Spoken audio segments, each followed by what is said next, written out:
Hello student, आज की video में हम देखेंगे कि जो आपके बिहार यूनिवर्सिटी की सारी क्लासेस हैं वो इस चैनल पे होगा आपके। इसके अंदर आपके कोई भी सेमेस्टर हो, हर सेमेस्टर के हिसाब से प्रॉपर स्टडी करके हम आपके सब्जेक्ट्स को डाल रहे हैं। तो आपको बिल्कुल टेंशन नहीं लेना कि आपका एग्जाम से रिलेटेड है या नहीं।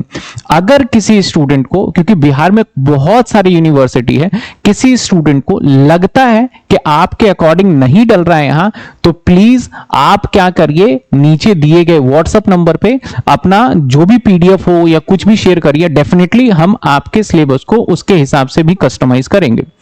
अब जो इस चैनल पे मैं वीडियो अपलोड कर रहा हूं कि फॉर एग्जांपल आपका फाइनेंशियल अकाउंट है या फिर आपका कॉर्पोरेट अकाउंट है या आपका इनकम टैक्स है, उदाहरण के तौर पे लेते हैं, तो हो सकता है कि मैंने इनकम टैक्स इसी साल पढ़ाया था, तो मैं क्या करता हूं, उस वीडियो के आपके सिलेबस के हिसाब से अपलोड करता हूं। और बीच बीच में हो सकता है कि जब मैं पढ़ा रहा था लाइव क्लास में, तो कुछ दिल्ली यूनिवर्सिटी के बच्चे हो सकते हैं, कुछ असम यूनिवर्सिटी के हो सकते हैं। तो अगर मैं बीच वीडियो में ये वर्ड यूज करता हूं तो आप उसको इग्नोर करिएगा। आपको ये रहना है कि आपके अकॉर्डिंग और आपके बिल्कुल लेटेस्ट सिलेबस के अकॉर्डिंग कराया जा रहा है। तो होपफुली आप इस बात को देखेंगे और आगे कंटिन्यू वीडियो देखेंगे। तो अब आगे अपनी स्टडी स्टार्ट करिए और ज्यादा से ज्यादा मेरी आपसे रिक्वेस्ट है, ज्यादा से ज्यादा अपने दोस्तों के साथ यूनिवर्सिटी के अंदर इस वीडियो को शेयर करिए, क्योंकि अब आपको कहीं यूट्यूब पे भटकने की जरूरत नहीं है। Thank you so much.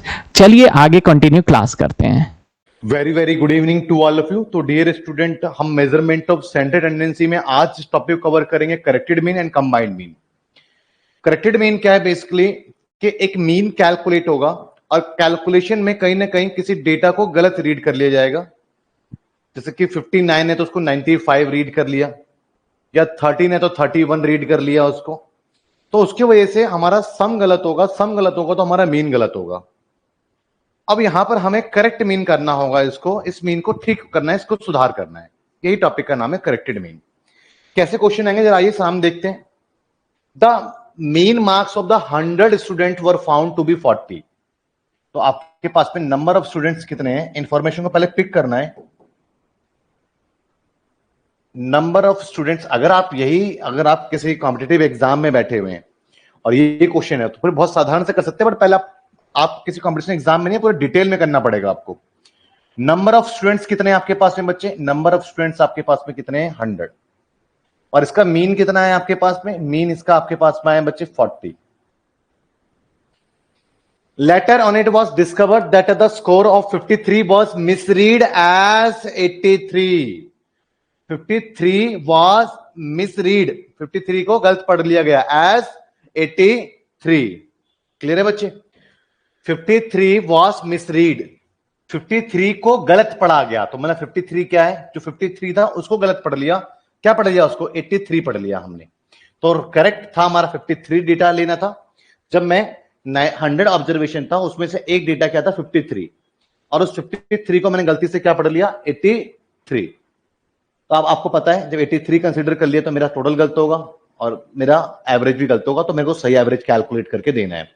अब दोबारा से तो मैं 100 लोगों के डेटा को सम करने के लिए बैठूंगा नहीं, दोबारा से डिवाइड, दोबारा से मीन निकालूंगा, बड़ा लंबा प्रोसेस हो जाएगा। और वैसे भी आपके पास में यहाँ पर 100 ऑब्जर्वेशन के डेटा भी आपको गिवन नहीं है, तो वो तो आइडिया ही आपको सोचना नहीं है। तो सबसे पहले आप टोटल निकालेंगे। तो टोटल क्या होगा आपके पास में? टोटल आपके पास है नंबर ऑफ ऑब्जर्वेशन, और एवरेज का मतलब होता है सब पे इतने की शेयरिंग हुई है, मल्टीप्लाई कर देंगे तो आपके पास में बेसिकली 100 इंटू 40, तो आपके पास में कितना है बच्चे? आपके पास में आया यहां पर 4000। क्लियर है? और it was discovered that a score of 53 was misread as 83। Find the correct mean corresponding to the correct score. तो हमें यहां पे क्या करना पड़ेगा? करेक्ट मीन निकालना है। तो कोई बात नहीं, जो मेरा टोटल आया, जो टोटल मेरा आया लाइक 4000 आया, इसमें इस टोटल में मुझे क्या करना है? मुझे रॉन्ग नंबर डिलीट कर देना है। रॉन्ग नंबर क्या है? 83, और करेक्ट नंबर क्या है? 53 ले लेना है। तो वो जो 83 इसमें गलत है वो मैंने इसमें से निकाल दिया, और जो सही है उसको मैंने वापस डाल दिया, तो मेरा टोटल करेक्ट हो जाएगा। और ऑब्जर्वेशन तो अभी भी 100 है। ऑब्जर्वेशन कितने अभी भी? 100 है। तो बस सिंपली इसको सॉल्व करना है भैया।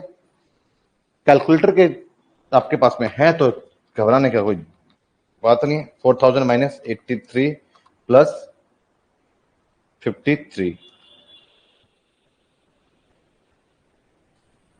तो सॉल्व करते हैं इसको। 3970 अपॉन 100 कट गया, तो 39.7। एक्चुअल में इसका मीन 39.7 होना चाहिए था। ये बात आपको समझ में आई बच्चे? क्लियर है? Very good. विनीत कुमार, जिधर भी क्वेश्चन का लेवल बढ़ेगा, बट पहले आपका मैं बेस बना दूं।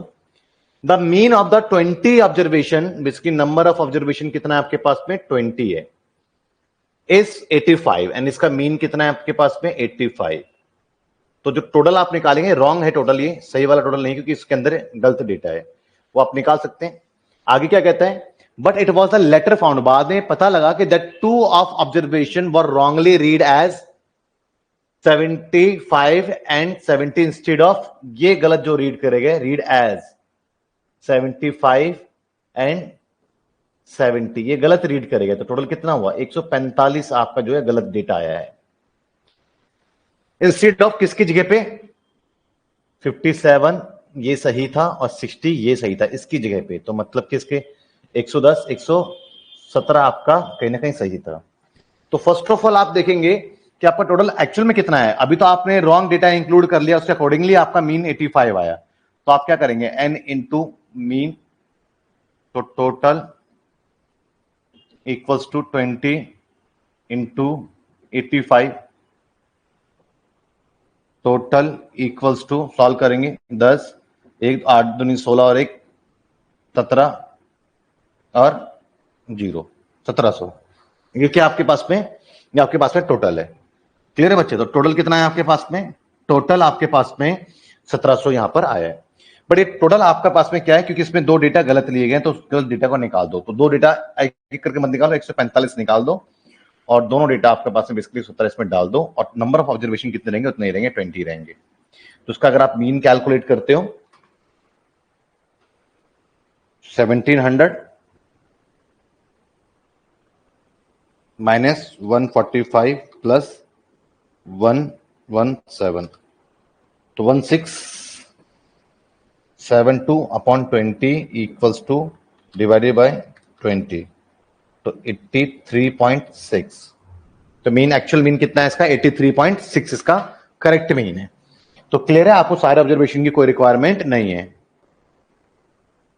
अभी सिंपल क्वेश्चन है, आपको कंबाइंड मीन निकालना है। कंबाइंड मीन का मतलब क्या हुआ?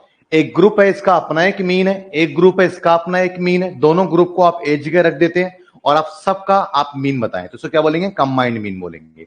जैसे कि मेरे पास में एक ग्रुप है जिसको मैं N1 बोलता हूं, उसमें कितने पास है? 12 लोग हैं, सॉरी, नंबर ऑफ आइटम्स कितने उसके पास में? 80 है, और उसका मीन कितना आया? उसका जो मीन आया मेरे पास में 12 आया। क्लियर है? एक दूसरा ग्रुप है मेरे पास पे जिसके नंबर ऑफ ऑब्जर्वेशन 60 है, और इसका मीन कितना है मेरे पास में बच्चे? 20 आया। तो अगर मैं दोनों ग्रुप को एक जगह ले आऊं और फिर पूरे ग्रुप का मैं इकट्ठा मीन निकालूं, जिसको कंबाइंड मीन कहते हैं, तो मुझे पूरे ग्रुप का टोटल चाहिए होगा। दोनों, जो एक ग्रुप ही आया, एक ग्रुप ही आया, दो सबका मुझे टोटल चाहिए होगा, और सब मिला के कितने ऑब्जर्वेशन है उसे डिवाइड करूंगा, तो पूरे कंबाइंड मीन मेरे पास में आ जाएगा। तो कंबाइंड मीन लाना है आपको, तो सबसे पहले फर्स्ट ग्रुप का टोटल कैसे करेंगे? N1 into mean first group का टोटल, सेकंड ग्रुप का टोटल कैसे करेंगे? दिस वन, ऐड कर देंगे दोनों ग्रुप का टोटल, और दोनों ग्रुप में कितने नंबर ऑफ ऑब्जर्वेशन है? N1 प्लस N2, तो ये मीन किसका आएगा? दोनों ग्रुप का आ जाएगा। क्लियर है बच्चे? तो बस सिंपली आपने निकालना है 80 इंटू 12 प्लस 60 इंटू 20 अपॉन आपके पास में 80 61 40, एंड इसको सॉल्व करेंगे आप बच्चे। 12 इंटू 80, 12 इंटू 80, 960 प्लस 1200 अपॉन 140। ठीक है, सॉल्व करेंगे 15.42। क्लियर है? ये आपके पास में, हाँ जी, बड़े कमेंट करके बोलेंगे पल्लव खुराना, बोलिए, कुछ बोल रहे थे, परमिशन दे दी मैंने आपको। चलिए बच्चे आगे बढ़े। अब देखिए, are distribution of consist of the three components with the total frequencies the 200, 250 and the 300 having the means। Simple question है। n1 कितना है बच्चे? 200 है, और इसका मीन कितना है आपके पास में? 25 है। n2 250 है, और इसका मीन कितना है आपके पास में? 10 है। एंड n3 300 है, और इसका मीन कितना है आपके पास में? इसका मीन आपके पास में 15 है। एक ग्रुप है, इसका अपना मीन, एक ग्रुप है इसका अपना मीन, तीसरा ग्रुप है इसका अपना मीन। तीनों ग्रुप को एक जगह ला करके सबका एक साथ मीन निकाला जाए तो क्या होगा? तो भाई जितने भी लोग एक जगह इकट्ठा होंगे उन सबका टोटल और सबसे डिवाइड करेंगे तो उनका मीन आ जाएगा। तो सिंपली फर्स्ट ग्रुप का टोटल कैसे निकालोगे आप? n1 इंटू मीन 1 प्लस दूसरे ऑब्जर्वेशन इंटू उसका मीन प्लस n3 इंटू तीसरे का मीन। तीनों का ग्रुप का सम आ जाएगा। हर ग्रुप के नंबर ऑब्जर्वेशन को उसके मीन से मल्टीप्लाई करोगे तो उस ग्रुप का टोटल आ जाएगा। Plus n1 plus n2 plus n3, तो ये मीन आ जाएगा आपके पास में तीनों ग्रुप का। एंड मीन तीनों ग्रुप का आपके पास में बेसिकली क्या आया? अप्लाई करेंगे 200 into 25, 250 into 10, 300 into 15 and upon n1 200 plus 250 plus 300।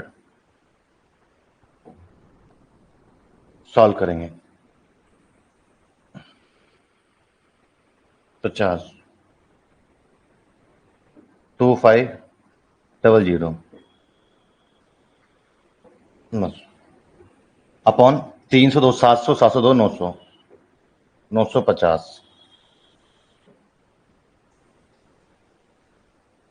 Solve करेंगे हम यहाँ पे तो क्या हमारे पास में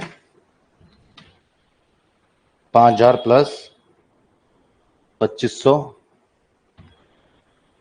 प्लस 4500 12000 अपॉन 950। 950 ये क्या है? 200 200 400 400 और 300 700। गलत गड़बड़ कर रहा है ना हमने। 2 4 और 750 है ये। ठीक है बच्चे, 750। तो क्या आंसर है इसका? 16 है इसका कंबाइंड मीन। ठीक है, तो उम्मीद करता हूं कि आपको कंबाइंड मीन समझ में आ गया। बट एग्जाम में क्वेश्चन ऐसे नहीं आते जैसा भी आपने देखा है, क्वेश्चन कुछ ऐसे आते हैं। अब क्वेश्चन क्या है पहले आप ट्राई करो, फिर उसके बाद मैं करवाता हूं आपको। 50 student took up a test, 50 विद्यार्थियों ने टेस्ट दिया। The result of those who pass the test is given below. If the average of the 50 student, पूरे के पूरे 50 बच्चों ने टेस्ट दिया, 50 बच्चों का मार्क्स का टोटल करके 50 बच्चों में बांटा, 50 बच्चों का एवरेज मार्क्स निकाला, आपके सामने है वो 5.16 मार्क्स है। Find the average of who failed. लेकिन जो बच्चे फेल हुए इस 50 में से, ये तो 50 बच्चों में से कुछ पास हुए कुछ फेल हुए, मैं तो 50 बच्चों का एवरेज मार्क्स बता दिया आपको यहाँ पे। देखिए 50 बच्चों में जो बच्चे फेल हुए उन फेल वाले बच्चों का एवरेज मार्क्स कितना है, तो उन फेल वाले बच्चे आपको पकड़ने पड़ेंगे, उन फेल वाले बच्चों का मार्क्स टोटल करना पड़ेगा, उन नंबर ऑफ फेल स्टूडेंट्स में डिवाइड करना पड़ेगा, उन फेल स्टूडेंट का एवरेज मार्क्स आएगा, कुछ ऐसा ही। लेकिन आप यहां पे करेंगे कैसे इस क्वेश्चन को? अब देखिए बच्चे, सबसे पहले find the average of those who fail. ये क्या है? मार्क्स है, नंबर ऑफ स्टूडेंट्स है, और आगे क्या कह रहा है? 50 student took up the test, the result of those who pass the test is given below. ये मार्क्स इनका है, हु पास, ठीक है ना, जो पास हुए हैं। तो चलिए एक्स डेटा है क्या है? 4 5 6 7 8 और 9, और number of frequency 8 10 9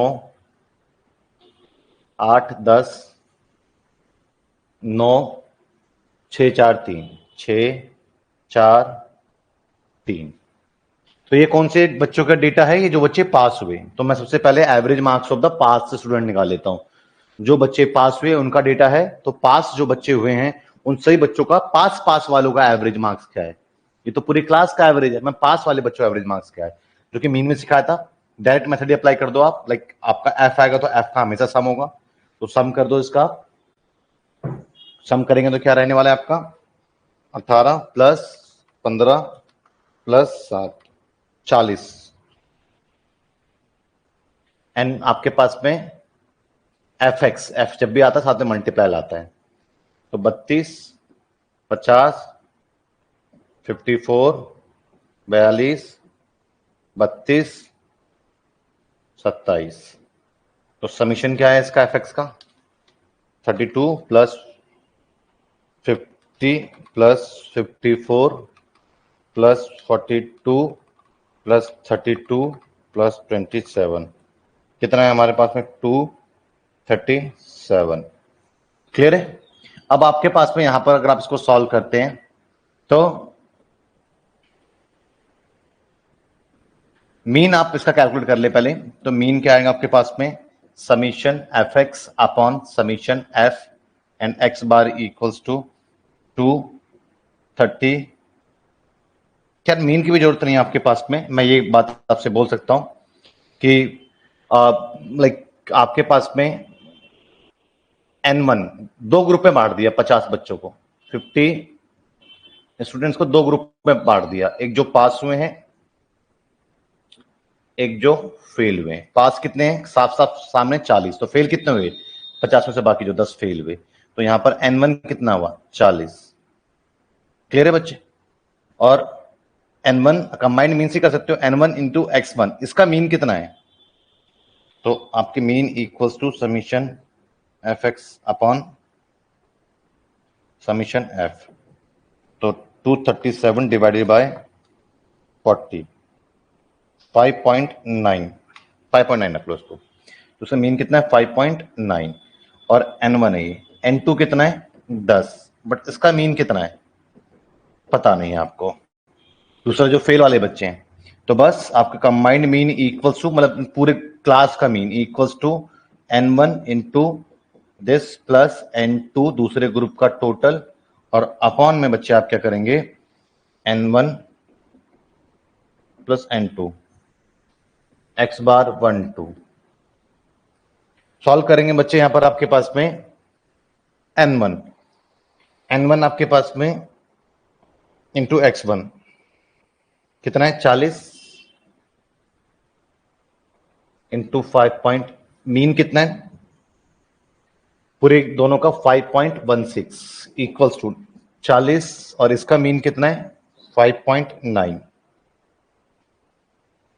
and plus N2 10, इसका मीन कितना है पता नहीं, और अपॉन में आपके पास में N1 प्लस N2 कितना है 50 है, तो 5.16 into 50 equals to 40 into 5.9 plus 10 into X2 upon 50।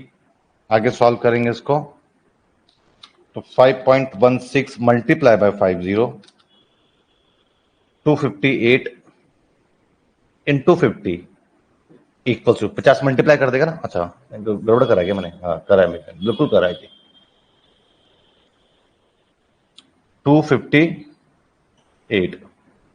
Clear है, इक्वल्स टू 40 इंटू 5.9 236, वही 237 ही आएगा, ये तो पता है 236 या 237 plus 10 into this one, minus कर लेते हैं माइनस 258, तो कितना है 22 upon 10 equals to this one and mean 2.2 कितना है बच्चे 2.2, बिल्कुल सही है विनीत। तो ये 2x2 क्या लेट करा था आपने, x2 जो बच्चे फेल हुए थे उसका मीन, ये कौन से बच्चे जो पास हुए, ये कौन से बच्चे जो फेल हुए, पास वाले बच्चों का एवरेज मार्क्स, फेल वाले बच्चों का एवरेज मार्क्स से कंसीडर कर लिया आपने x2 मतलब x बार 2। समझ में आया बच्चे, कोई डाउट।